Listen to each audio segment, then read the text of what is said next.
how did you get your first client? Okay, so when I was freelancing, the first client I got was a warm lead. So this person was actually from a pharmaceutical company.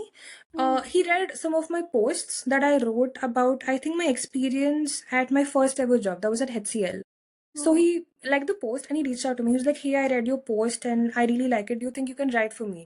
At that time, I was very scared, but I picked it up because I thought it would help me pivot, which it did, obviously.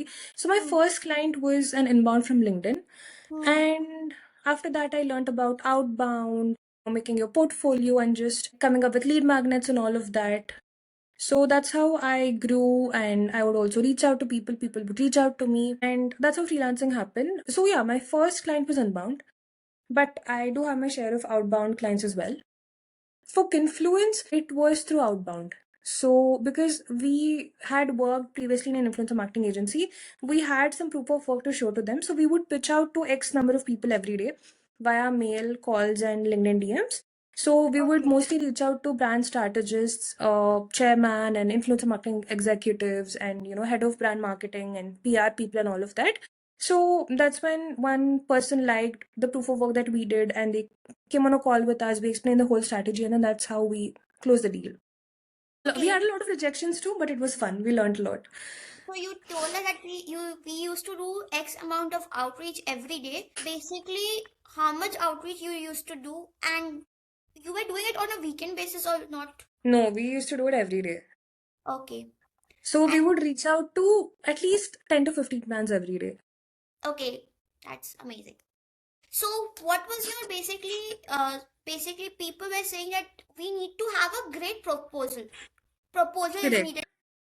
Also, when I got my first line, so we made a proposal, contract, invoice. These matters a lot. Correct. Correct. So because see, in freelancing, it is a lot of scam. But God, Of that's course. what I You need can to say. take And 50% of the advance. That's what we do. So whenever we sign a client, we take 50% of the advance before we begin with the work. okay, and how to ask the client for referral? If not Referral. Okay. In case if they don't sign with you, that's when. sign in or not sign out also. Okay. So I feel like if they believe in your vision and they form that rapport with you, and if I feel like they like the results you're getting them, they'll automatically refer. So it's not something that you can ask, but obviously you can send them your deck, you can send them your portfolio, and you can just be like, "Hey, we love working with you, and if you know anyone in this space that would like our services, just make sure you drop them a word." So very politely just ask them to share with their contacts and stuff. Coming to you that there were two things.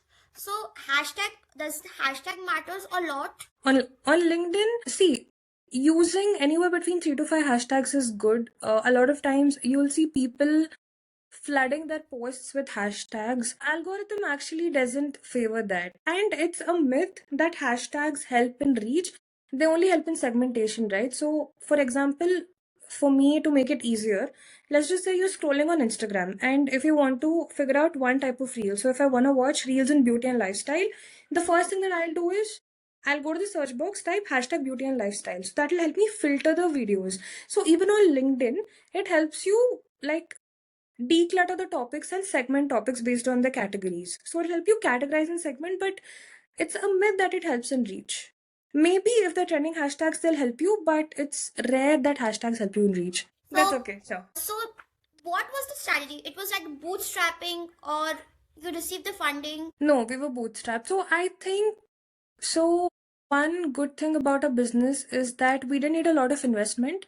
It was because, by the time I started the business, it was in September, right? In the mid of September. So I had around 45,000 followers. My co-founder, he had around 12 to 14,000 followers. So I feel like we had already worked very hard from the scratch to sort of build that reputation and also for people to believe in our vision.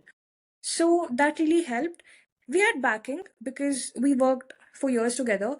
We did use some funds. So there were very minimal funds, like, to automate certain processes and systems, maybe to hire 1 or 2 interns to help us with things. It was the initial cost that we put in, which again we made back when we signed different deals with people.